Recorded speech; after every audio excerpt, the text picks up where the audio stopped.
host, Dave from Nerdarchy, for Nerds by Nerds, and today I have Brandon Ayton with me today from Wet Ink Games. And you had reached out to me. You had recently successfully run another Kickstarter. Yep. Anthropomorphic, Dieselpunk, and alternate history is what I have in the title, because that's kind of what your role-playing game's about. Yeah, man.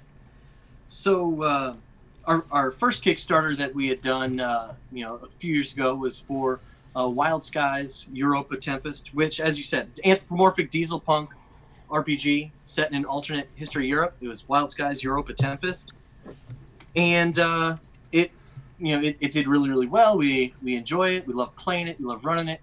It launched at Gen Con last year, and then we fleshed it out, and we had a lot of people asking about other areas, other settings. So we are branching out into America, and that was our last Kickstarter, which ended last week, which was Wild Skies Liberating Strife. And we'll be doing some other areas in the world as this line continues to grow. Now, I know you've done some writing for Palladium. Yep. And this does kind of make me think of the Mutant Ninja Turtles games, but I think I don't think you're old enough to have written on that game. No, I didn't. It was the very first RPG that I ever played. I played that in 6th grade, and TMNT was awesome. I still have my TMNT and Other Strangeness books over here. The Palladium relaunch of After the Bomb, which is a great game. One of the things that we wanted to do in our setting, because people like anthro settings like TMNT and stuff like that. Well, ours aren't mutants. Like, humans never existed in our setting. But no, I love that stuff. And Eric Wuchsik, who worked on TMNT, and Kevin Simbita. I knew Eric before he passed, and I've known Kevin for at this point, almost a decade and a half. So nice. So, what inspired this game? Because it's definitely not your run of the mill typical RPG, because you got a lot of moving parts going on there that I wouldn't necessarily have thought to put together on my own. Yeah. So when we have a weekly gaming group, like a lot of people do, or a lot of people game whenever they can, and this was almost 8 years ago or so. Matt Orr, my brother-in-law and business partner, he and I were like, okay, well, we've been playing Rifts, we're playing D&D, we played some Iron Kingdoms, let's try something new. And so we wanted to do like an anthropomorphic setting, and we had looked at After the Bomb, and we're like, well, we don't like that kind of near future setting. We said, okay, not for the game that we were going to run at the time.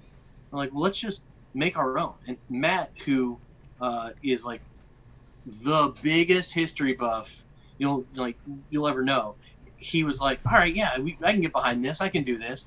And he helped really flesh out this alternate history Europe that was post World War I. So the Great War didn't really end in the same way that it did in our reality. It just kind of kept getting extended, and then it just petered out because soldiers were saying, like, screw this, we're going home. There were revolutions and uprisings, and governments fell, and the Kaiser was ousted from Germany, and then after about a year, the German government couldn't really settle on new leadership, so they actually asked the Kaiser and his air fleet to come back in and reestablish a calm government. Things like this that were plausible in our setting through our alternate history. It was just a lot of fun. It was a lot of fun to do. The art that I've seen is really fun to look at.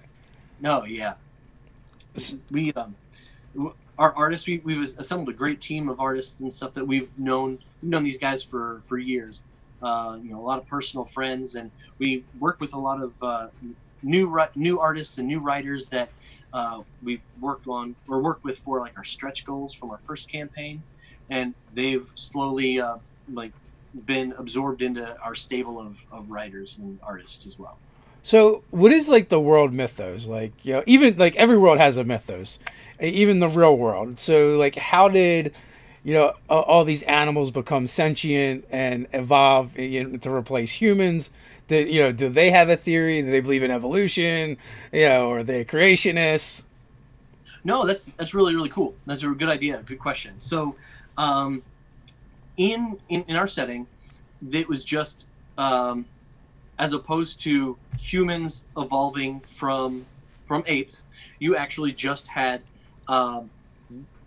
this kind of parallel evolution and this this uprising of all of the or this uplifting of all of these different animal types. So you have your big cats, you have your dogs, you have birds, you have seabirds, you have reptiles, and all of this stuff like that have all just kind of evolved at the similar pace that humans did, but they all did so independently. Whereas humans, as I said, didn't really exist. You have other great apes. You have like your orangutans and your gorillas. You have monkeys, which also came off a different path. So you can pretty much play whatever animal you want, but you still also have those branches of animals that didn't evolve. So they're not sentient. They don't have personhood. So you can have, we actually have a great piece of art in the core book of like this farm scene where these two foxes are stealing chickens from a farm, and they're being chased by a bull and a horse, while you see another like humanoid chicken in the back feeding the chickens. So there are non-sentient chickens which are used as livestock and used for food and things like that. It's not uncommon to see, a big giant wild boar eating a ham sandwich. This raises a lot of moral quandaries in my brain. Well, it's like there are, whereas humans don't necessarily see chimpanzees as having full sentience or full personhood, and there are some cultures that actually eat some kinds of monkeys, and you say, well, it's roughly the same thing.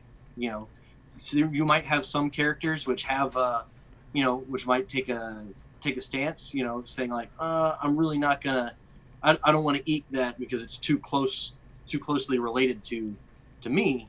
But there's others who are like, no, I have no problem doing that. Do you, in your fictional worlds, do you delve into religion?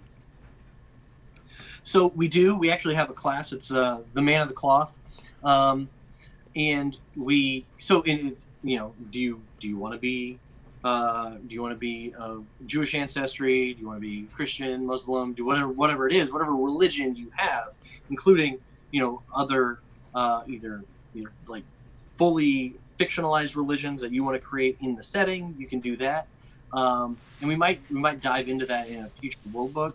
But at this point, it's pretty vague, and they're all pretty close analogs to what we have in the real world. But we don't really dive into it with any like heavy-handedness, or we're like, oh yeah, Jesus was a reptile man. Like we don't really do any of that. That's funny. I'm just now my brain is going to, which historical religious figure would he be represented by which animal? Oh yeah. Well, and that was one of those things that we're like, this could get into some really murky water. So we're like, we're kind of gonna avoid this with a 10-foot pole. But but every adventurer has. They all evolved from pigs, and that's why they didn't eat pig. There was actually no religious phenomenon that ever happened. It was just a big scam to get people to not eat pigs because the dude was a pig. Yeah, he was like, it's unclean meat. I promise, don't do it. Don't do it. Yeah. Hey, thanks, Michael Francis, for the super chat. Greatly appreciated. I don't know if you expected the conversations to go in these directions, but in the chats they can go anywhere. Well, it's funny. I have a master's degree in theology, so like this stuff doesn't bother me. It's just like it's one of those things that we just kind of we avoided, primarily because like when in the elevator speech when we were gonna like tell someone about our setting, we're like, all right, it's Disney's Tailspin and Sky Captain of the World of Tomorrow, and you just smash them together, and that's what you got. I mean, it's you could play it like a Saturday morning cartoon, or you could play it like a gritty pulp comic, from the 20s and 30s, and that's kind of how we play it when we run it. And when you think about that, the religious aspects of some of those old pulp comics, they talk about like Eastern mysticism, or you talk about like a cult that's gonna try to end the world, and so they're trying to prevent something like that, but they don't really dive into a lot of that other than like, oh, now you're a side character, or you're just a character that's in our everyday life. So one of our players, he plays a fire and brimstone preacher from the American South, and he's a big bullfrog. But we're playing in Europe, and he's fled America, and the way that he plays that character is he'll talk to people about the good book, but people are like, okay, that's great, like we'll hear you talk for a while, but then they just go off and they keep doing their own adventures. So he tries to be a moral compass for the group, but he also has his own problems. So it's a fun way that that player is taking that character. We don't really have a magic system in the game, and we don't really talk about the supernatural, not in this version, or in this book. But he has a pistol, and he feels as though he's only been caused to use it because the devil made him do it, and so he always feels as though there's some kind of evil character that's kind of following him around. And I'm like, yeah, that's kind of cool. That's fun, and it fits with your character concept. So it's really cool to see him play that. Yeah, a mysticism book would probably be really cool for that setting. So guys, if you have, and gals in the chat, if you have questions, feel free to ask. Just put question beforehand. Makes it easy for us to pick them out. So Nerded or Doug has a question. It's okay. Unrelated, but a question nonetheless. I see there are Funko Pop vinyls in the background. Don't you think they should do a Mr. Miracle and Big Barda ones by now? Come on, Funko. he's been pushing that for a long time. He's also with the Masters in Theology. He's probably a New Gods fan. Am I right? I do like the New Gods, but all of my Funko Pop, other than the ones down here, are primarily Spider-Man. Spider-Man's my guy. So I have I have 2 alternate versions of Spider-Man: Superior Spider-Man, Scarlet Spider. I have one of the exclusive Spider-Mans. I have 2 Spider-Gwens up here. I have Spider-Man Homecoming and Doc Ock and stuff like that. So most of the stuff is, for me, it's all Peter Parker, or waiting to get my hands on one of the Venoms from a while ago.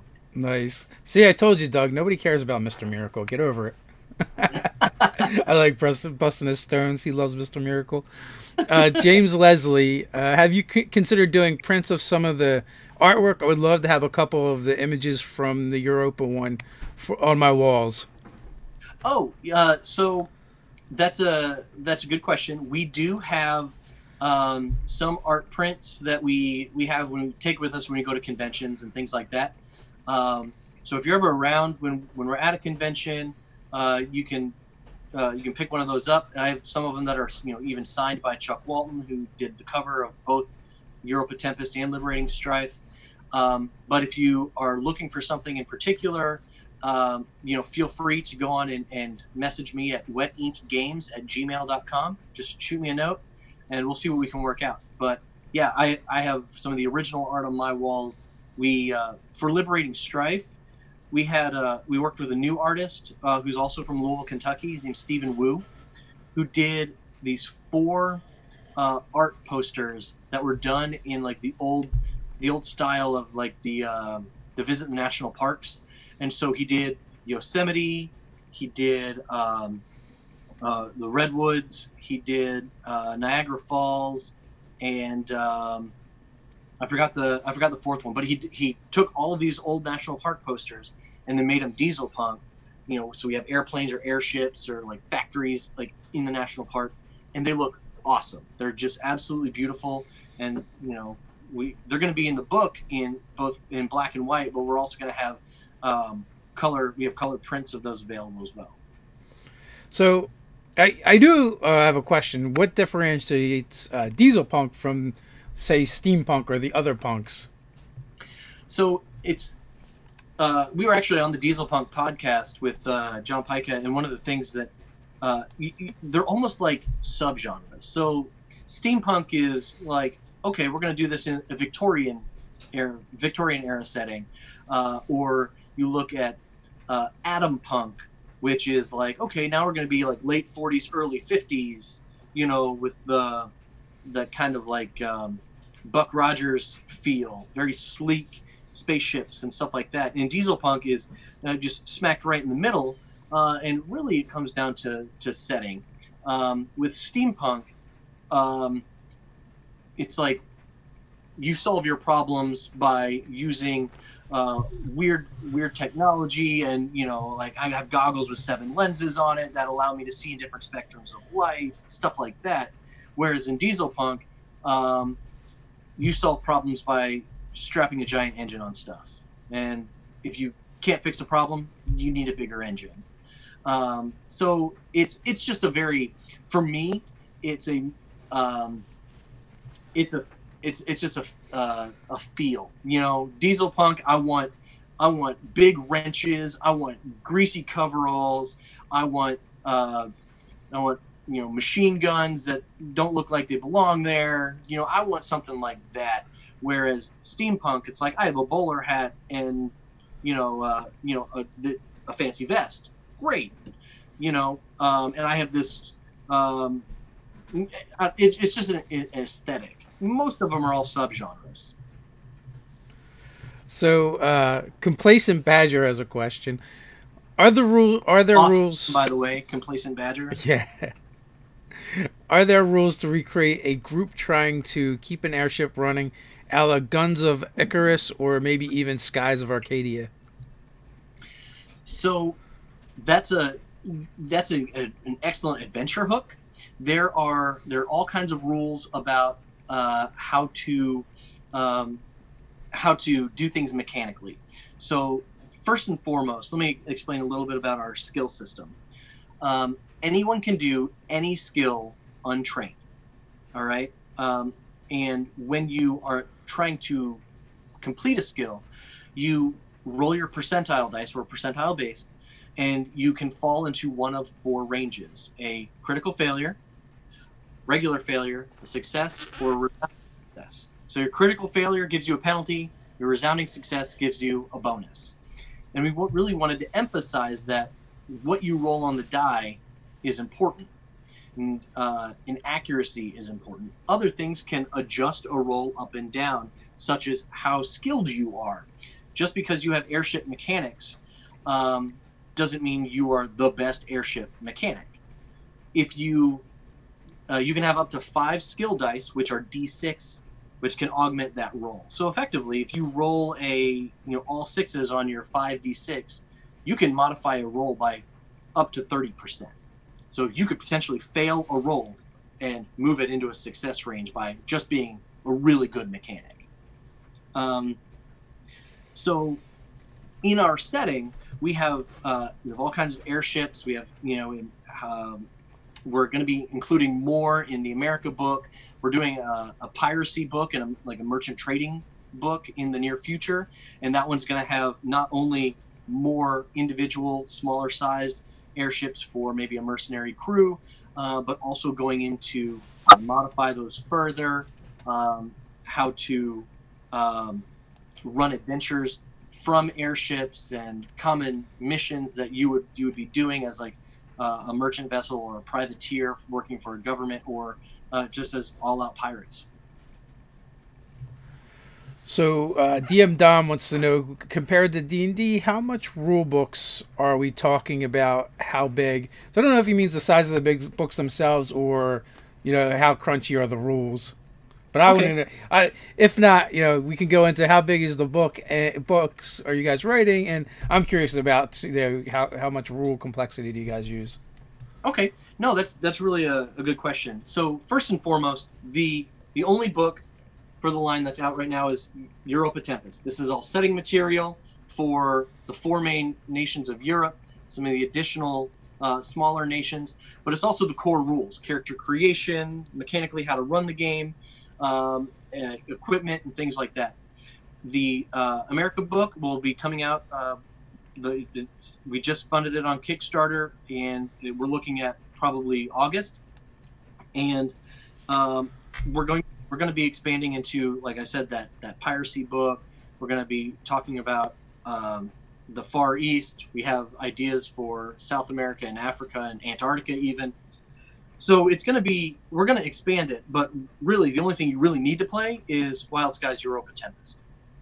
We have little source material PDFs, adventures, and other factions that were done as part of our stretch goal, Kickstarter stretch goals from the first campaign. Those are out on Drive-Thru RPG, and each one of those might have a little bit of additional rules complexity, like, oh, here's some new equipment, or here is, in one of them, we talk about vehicle modifications, which we're going to expand in a future setting, or a future book.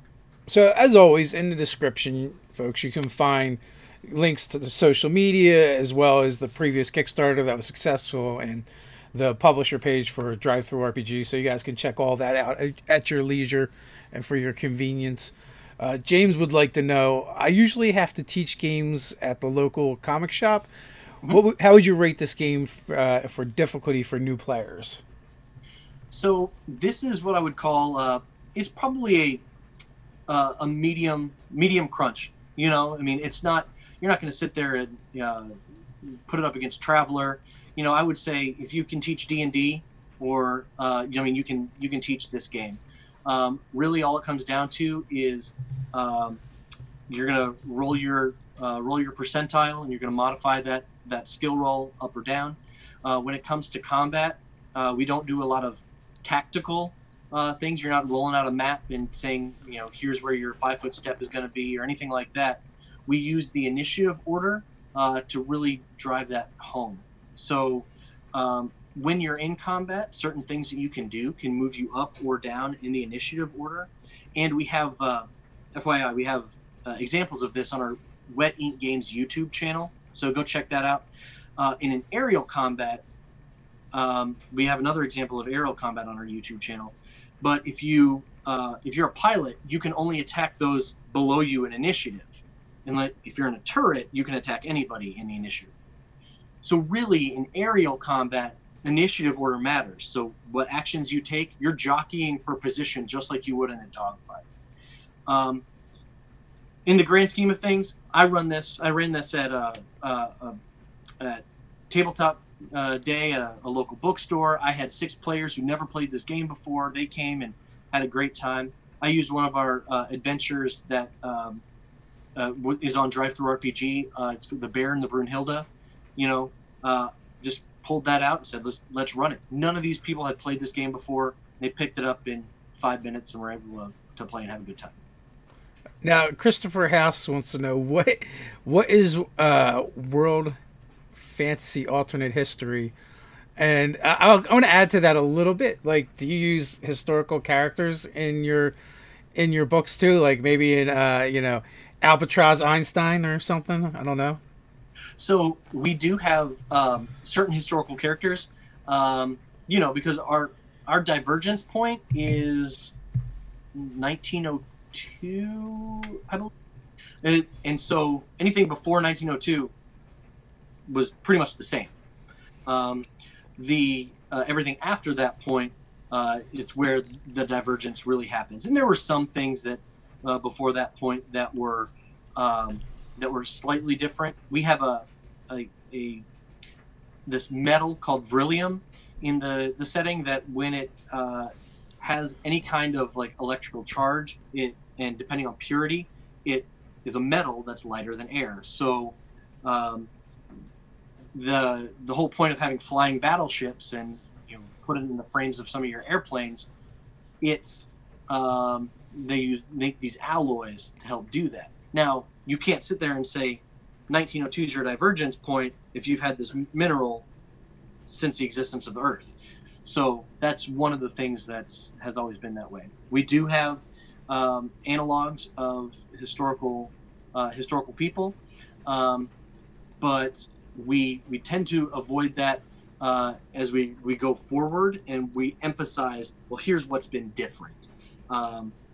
We have in the America book, we have this entire corporate structure of this huge company called the Dennington Corporation, and so we talk about, like, here are the major players of the Dennington Corporation, and here's how they affect America in this alternate 1930s. Not gonna lie, a little disappointed.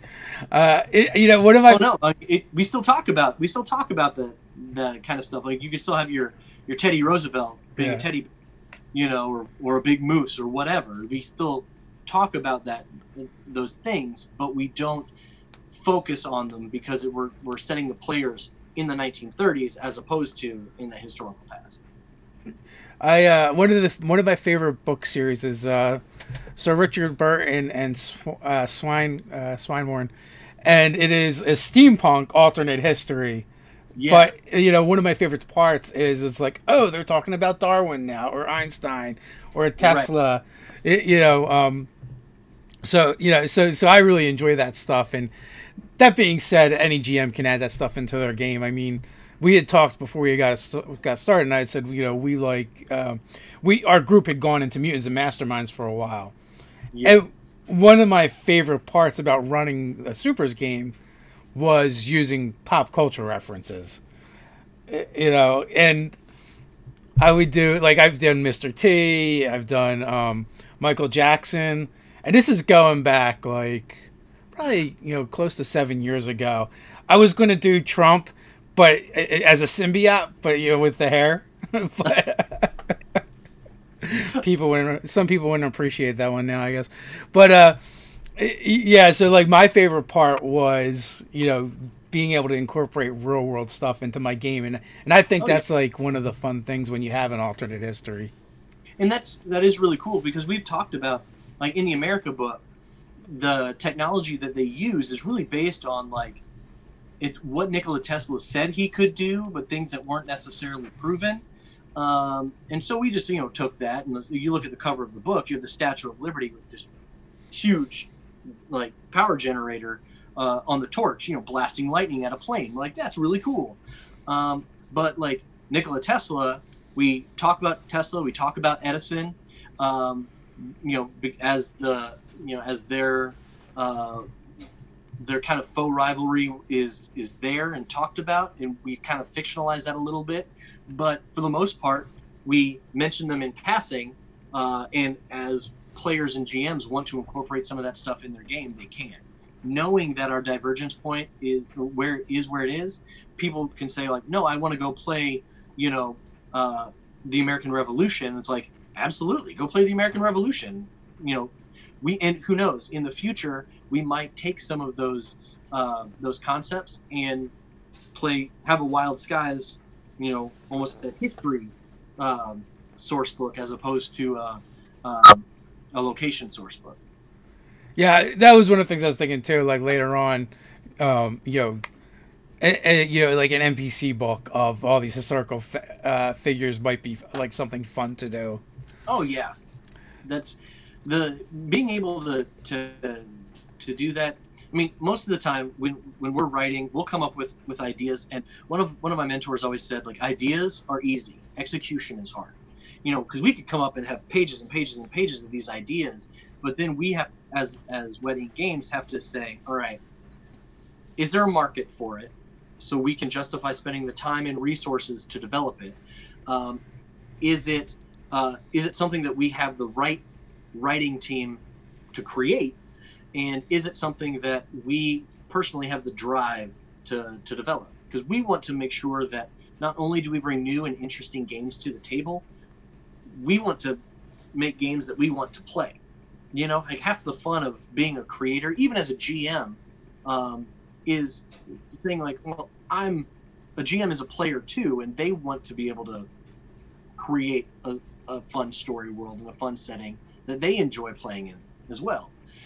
So some of these alternate histories, like this is the one that we wanted to do, but we've thought about taking it kind of the atom punk realm into like the space race and even like the far future and having like animals in space. We've thought about doing like uh, the American Revolution or the Pirates of the Caribbean type things. So these are things that we might do in the near future, but in the grand scheme of things, it all comes down to priority and marketability. Sure, I absolutely. But also, like, I want to say that, like, the game's ability to capture someone's imagination and want them to extrapolate from that also speaks volumes for the game itself. And like, oh, this is a great idea, and here's some fun ways we can go with that. And you mentioned that we, in the book, we have like the four main nations, 4.5 because France is split into two, but we talk about a number of smaller nations, which we talk about Italy, we talk about Ireland, we talk about the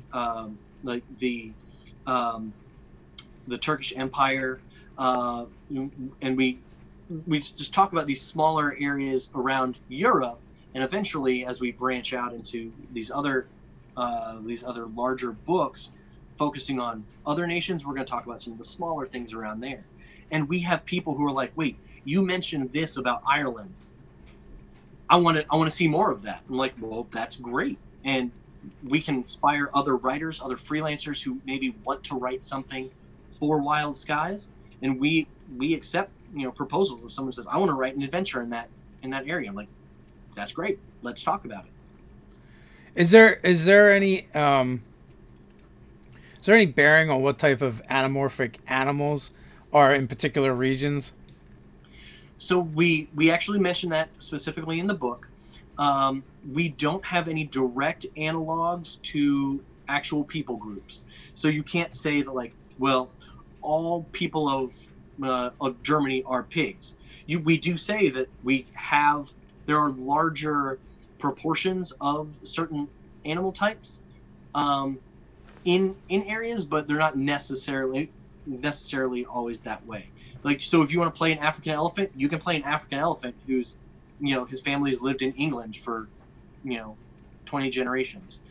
So we do kind of talk about that, but if it's something that you want to do in your game, just for simplicity's sake, you can do that. In America, in the America book, one of the things that we don't want to avoid is the fact that slavery existed. If our divergence point is on 1902, the Civil War happened, but we don't want to say that like, okay, now we have all of these African animals in America for no reason. Like, we at least touch on it, but they've been so integrated into society, and American culture and our setting is so different than it was in the 1920s and 30s that if you're reading into it, you say like, oh, I can see like there's a zebra here, and there's a hippopotamus sitting on the scaffolding of this building while he's a riveter. So it's something that we touch on, but we don't necessarily link to any particular people. Gotcha. So TrueMate wants to know, for the areas like Antarctica, are there any unique environmental rules and effects? Yes. So in the core book, we talk about heat and cold rules, but Antarctica, in our setting, sticking with that whole pulp comic book feel, we have a lot of really fun ideas for that, and I don't want to give too much away, but you're still going to have your penguins and stuff in Antarctica, but we're going to use it and really dive into some other stuff I can't really talk about yet. But from cold rules and cold settings, we have that. Like, if you want to be the first animal to the top of Mount Everest, you can do that, but you're going to take cold damage unless your character is resistant to cold or something like that. Polar bear for the win. Polar bear for the win. And one of the things we also do is, speaking of animals, we wanted animals to mean something, not just be a replacement for humans.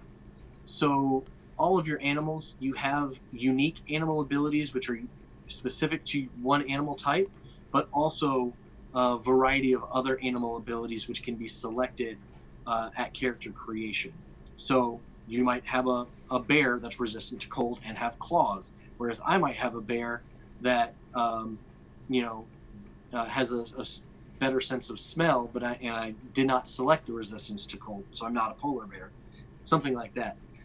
It's a lot of customization in the character creation process, and as your character gains experience throughout the game, you can get more animal abilities, or you can gain additional perks, or you can gain more skills, or you can get additional skill dice in skills that already exist. And to that point, in order to do that, we've taken the alignment system and the experience system and kind of smashed them together, which is something that we hadn't really seen a lot of games do, and we wanted to experiment with that. We call it the moral compass. So you as a player get to decide what your motivation is that's going to help you play in character, and then you get to decide what your rewards are, and it's on this compass rose, and you select all 8, and then you get to say, all right, my main motivation is revenge, and if I make it to revenge through filling out this path with experience points or plot points, then I get an additional animal ability. So you get to decide your reward, you get to decide your motivation, and as a group, you get to decide the story that you're all telling. So Complacent Badger has another question. Brandon, what would you say excites you the most about your setting? Any really striking scenes that have come out of your sessions thanks to the system? Yeah, actually, that's another really good question. The very first session that we ever did for Wild Skies, one of our artists actually turned it into an 8-page comic, which is in the main book, and it literally was our first play session. Let me see if I can dig it up. Yeah, so there's 8 pages of comic strip in the book, and it was so inspiring from the perspective of like, oh yeah, this could work. We had raiders who were raiding our airship, and we fought off this boarding party, and that was our very first session, and it was just so much fun. It was all captured very well in that comic. But for the thing that I'm most excited about for the game going forward, it's for players to be able to have that kind of serialized adventure that you would see on or hear on the old radio dramas, or see in the old pulp comics, like next time on Duck Dodgers or whatever. Like I want the players to have that kind of experience. We've designed the game to really be an emphasis on collective storytelling, noting that the GM is also a player, so you're all telling a story and you're all working together for that narrative. And it's worked so great for us in our game, and we really want to drive that home for other players. So are you currently collecting a community anywhere for people of Wild Skies? So we have our Wet Ink Games Facebook page, but we're going to soon be branching out into a sister page for that, for Wild Skies, so people can come on there and share their stories or share their characters. If they've come up with weapon designs or an airship or something that they want to put out there, we're going to have that out there. It's not out there yet, but that's what we're going to be doing. But go to Wet Ink Games, the Facebook page, and check it out, and join, and we'll keep everyone up to date on what's going on there. So like a Discord or something might be useful for for fans that can kind of like build a community around the game and discuss that kind of stuff. Like I just learned about Discord like a month ago, and I'm exploring it, and man, I'm like, this is really cool. And it's like one of the things, you get a new car and then all of a sudden you see that car everywhere on the road. It's like, I just learned about Discord a month ago, and you're like the 5th person to tell me about it. Like, you should get a Discord going. Okay. Well, it does seem like an easy way. It's just Yeah, it's the new forum, right? So where people can interact with each other and talk about the thing they like about. Ready Player One wants to know: does magic exist in the setting? So in this, so far, magic, like typical magic, does not. We have a project that we're working on for our next big Kickstarter, and it's going to be in October. And we're using that as a platform to test our magic rules and kind of how we want magic to work roughly in our system. And when we go into the Eastern mysticism in our next world book for Wild Skies, we're really going to take some of the lessons that we learned from there and port them over into what would be considered a magic system for this setting. It's just going to work different, and we want to make sure it retains the pulp feel as opposed to like a high fantasy feel. But we also have been working on a fantasy genre as well. So magic is something that we're working on, and we know players love and players want to see. We just want to make sure that we do it right and give it that pulp justice.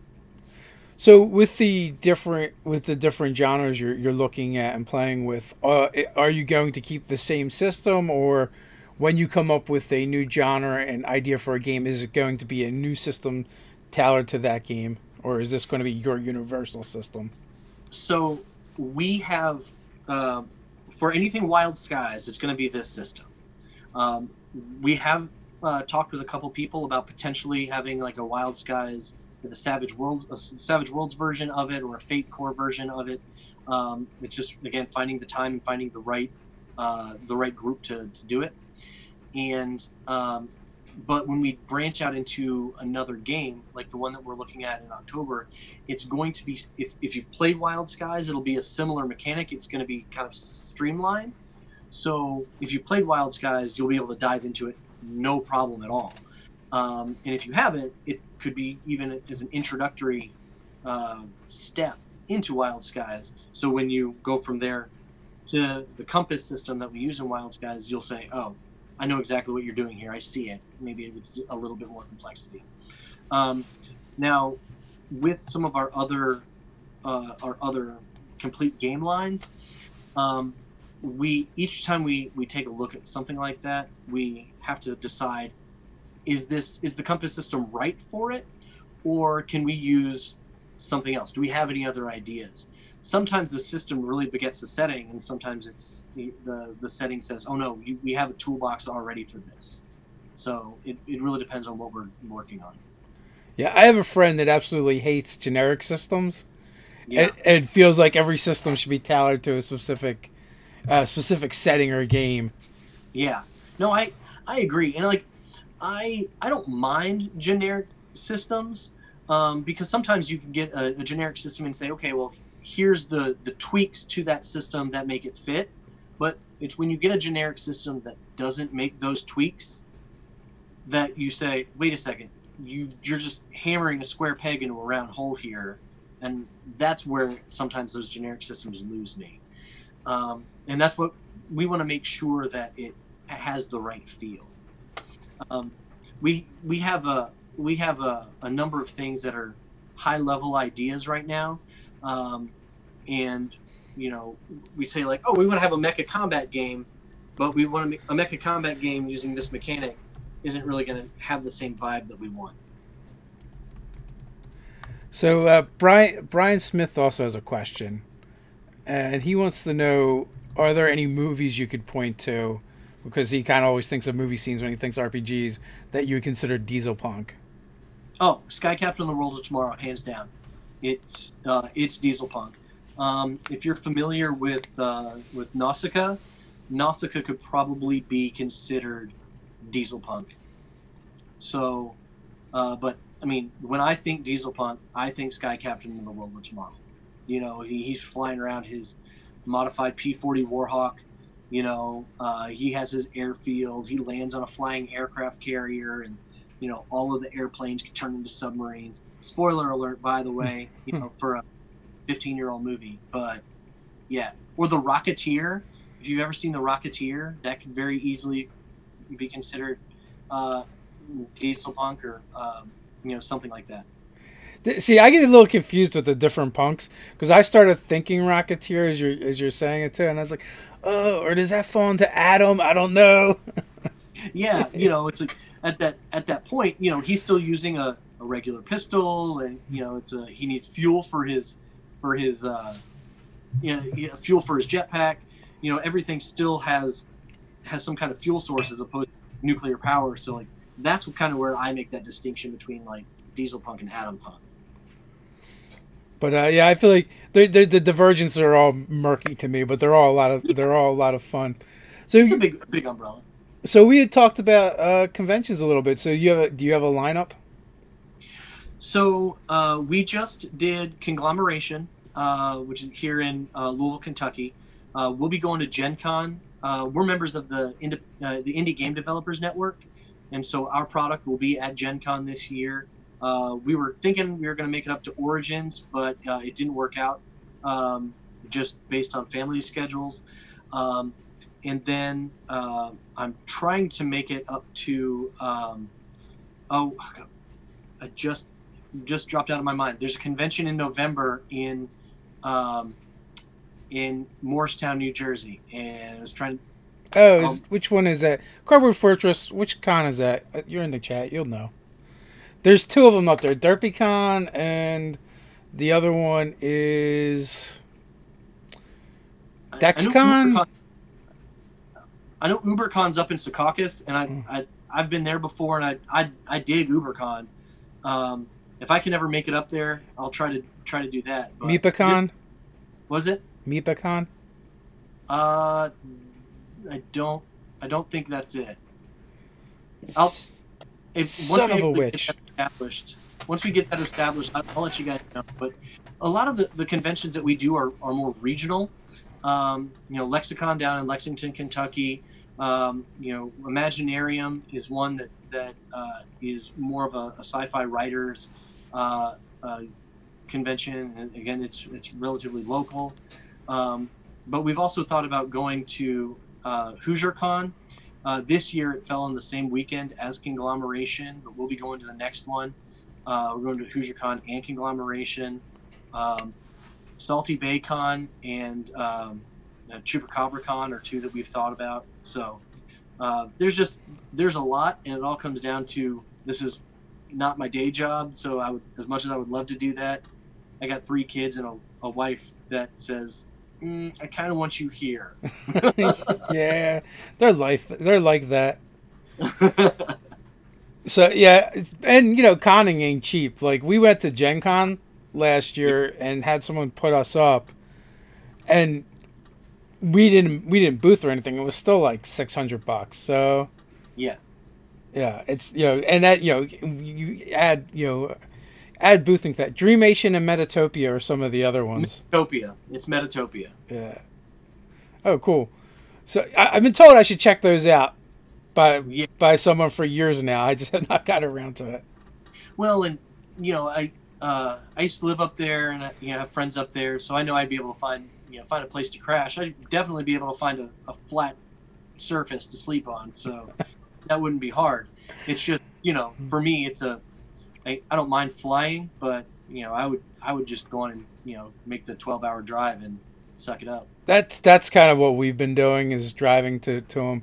The first con we're actually going to fly out to is going to be Gamehole Con, and we're going to be there as guests. So we're going to definitely check that one out. We're going to do PAX Unplugged this year, Gen Con, Origins, but they're all things we can drive to. PAX Unplugged is local to us. Yeah, so. That's pretty close, because that's in Philadelphia, right? Yeah. I mean, it's like so much far away from you guys. The first day PAX Unplugged, I drove over and was able to park right next to it. They also had the Broad Street run that day or that weekend as well. But the next day I drove over, and literally I had to park so far away, it's where the high speed line was going to dump me out anyway. So I was like, I called my partners. I'm like, don't drive, just take the high speed line. Just take the route. Yeah, it's gonna be so much easier. So Cardboard Fortress says we need to go to MeepaCon and meet up with my friends that run Greyhawk Reborn. Who's still playing Greyhawk? Well, you know, like, I don't know. One of the things that I always like to do at cons, if I'm not running a game or manning my booth, I love hopping into games that people are passionate about, you know? So, like, if someone's running a Greyhawk game and they still want to run it and play it, and they have a pre-gen, I'll sit down. You know, I'll pull up a chair. I love also finding, like, indie games that I don't know anything about and being like, okay, teach me these rules. Let's do this. And I like it when people do that to my game, too, so. Nah, I'm totally all for it. I just like breaking stones as well. It's like we were talking a little bit about 5e and what adventure to start with, and I'm like, I don't know. We just homebrew everything, and like if I'm gonna play generic fantasy, I just rather play my own stuff than Greyhawk to me is like the most generic fantasy, and kind of like Forgotten Realms is the same way, only a little more high magic-y. Yeah. Well, I was just saying I picked up the Player's Handbook, Dungeon Master's Guide, Monster Manual. We're gonna dive right into it. Most of the guys who were in my gaming group at some point or another played D&D with me, and that's where we all got together initially in college because we were playing D&D like 4 nights out of the week. We had a place in like a student center. One of our guys worked there. We'd go into like this boardroom and sit around this awesome table, chuck dice, and have a great time. And like I like seeing different takes on fantasy, like Fantasy Flight's Terranoth. I have the Genesis system, and I'm pretty excited to see what the Terranoth system or setting is like, and diving into that a little bit too. So, yeah, I haven't had a chance to look at that. Like, I've always been intrigued by the Titan's Grave, which is another one, but I haven't had time. It's like there's way too many games out there, and not enough time. So many games, not enough time, man. Yeah. It is. It's actually like the curse of the content creator, really. Like you're so busy creating content, it doesn't leave nearly as much time to take in content as you would like. Oh, God, you're preaching to the choir, man. Like being able to write and still do all the stuff that I want to do it's really hard. And even when like getting away from the writing and doing more of the project management side. If we have, 5 different projects going on, I still have to make sure those wheels are rolling. So it can be hard. Laughing at the chat. Sorry. Nerder Dog wants to know: in college, were you the DM, the player? Did you rotate? Was your favorite class cleric? So we kind of rotated depending on the game that we played, but our D&D GM was this guy who's actually our layout coordinator. His name is Knox Gunn. Dude is awesome. He was an awesome GM. He would always just carry us on through this adventure. He always had great ideas. My favorite class is Barbarian, and it's like But where my best friend, he's been my best friend since 4th grade, he always loved cleric or paladin. He was like our healer, or and even when he played a cleric, he would play it more like a paladin anyway. So yeah, but mine was barbarian. If I could rage and smash stuff, we're doing it right. Yeah, I mean, there's something definitely therapeutic about that. So what is your favorite game to play? Not counting the ones you've made. Ooh, man, I got a lot. Saying favorite. I mean, it all comes down to like setting versus mechanics and mood versus mood. Yeah, versus mood.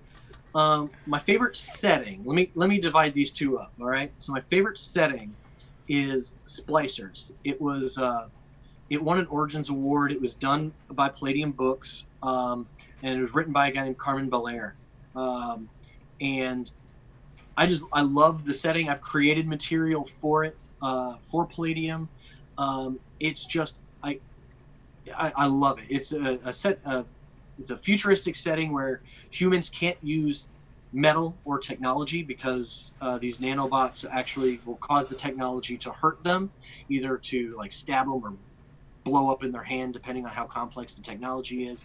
So humans have to use biotechnology in order to survive. Love that setting, and I've had so much fun. Epic stories told in that setting. Mechanically, I would probably say Iron Kingdoms RPG. It is a little more tactical, but like just I really enjoy how they've. I mean, they have an answer for everything. Like if you want to sit there and you want to be a tinkerer, you can be a tinkerer. You want to be like an arcane mechanic, or you want to be a gunslinger, you can do that. And like how they make magic work, everything based around like your 2d6. Like that's really all you really need. 2d6, 3d6. It's awesome. I had a blast with that. And from an indie game standpoint, there was just a game that we tested and played called Capers by Nerdburger Games, which is probably the most innovative deck mechanic I've ever seen in an RPG. You know, it uses a standard deck of playing cards as your decision-making mechanic as opposed to dice. And from an indie game, I'm like, this is phenomenal. So check that out. Yeah, we've had Craig on. He's actually going to be. Awesome. We've actually had Craig on a couple times, and he's going to be back on Memorial Day. Oh, sweet. Yeah, we're actually going to do something a little bit different on Memorial Day. We're going to have so far at least 3 like indie tabletop gamers on to talk about RPGs and you know, being an indie publisher. So I want to start doing more stuff like that, but you know, sometimes it's just hard coordinating schedules with one other person, let alone a group. You know, I'm just gonna say, if you need additional content on Memorial Day, let us know. I'll be here in a heartbeat. I will definitely keep you in mind for that, and it's also one of the reasons why I mentioned it. But yeah, I would like to do more of that kind of stuff where we do more like round table stuff and have groups on. But you know, mostly what we do is during the day with this stuff. So like I do like I'm just over a year doing this full time, and I try and constrain at least like this part of the stuff to when I guess what people would consider normal working hours. It doesn't work that way anyway. I'll still be up to midnight doing stuff. Never stops. Yeah, I hear that. Like we get my kids to bed, you know, lucky 8:30 as I said, if I'm lucky, but you know, I'm a night owl, so I would much rather sit there and just write till like 3 o'clock in the morning. But man, kids are so draining. I'm like, when I'm done, I'm just like, I don't want to sit down and play some Xbox. Let's, you know, I'd rather do that. But no, I totally get it. You know, you just need to recharge the batteries. Like, yeah, like we record a lot of our we record all of our game sessions, but I am so behind in putting them up because they take so long to render. It's something I have to do at the end of the night. And I'm just at that point, I'm like, I do not want to get in front of my computer. Oh man, and we end our game sessions at like 11 o'clock at night, you know. And so if we're playing, and you know, if I'm gonna do anything after that, I'm like, I'm just gonna. I need to really gather all the brain power I have left if I'm gonna do anything after that game. Yeah, I totally get that. So we're coming up on the hour mark. What is your final thoughts you want to leave people with before we head on out? So, first and foremost, thanks for joining or watching. But you know, Wild Skies Europa Tempest is, you know, it's our core book. It's up on Drive Through RPG. But I want to emphasize the point that if you missed the Kickstarter for Liberating Strife, you can get that book, Liberating Strife, and all stretch goals from either campaign just by checking out the Kickstarter campaign, even though it's closed. You can either message me on Kickstarter or send an email to weteatgames@gmail.com if you're interested in doing a late pledge, and that includes for like our custom dice that we have on there as well. Anything like that, if you are interested in playing Wild Skies or checking it out, shoot me an email and we'll work something out. Awesome. Thanks for coming on today. And thanks everyone for watching who's been in the chat. And until next time, stay nerdy. Thanks so much.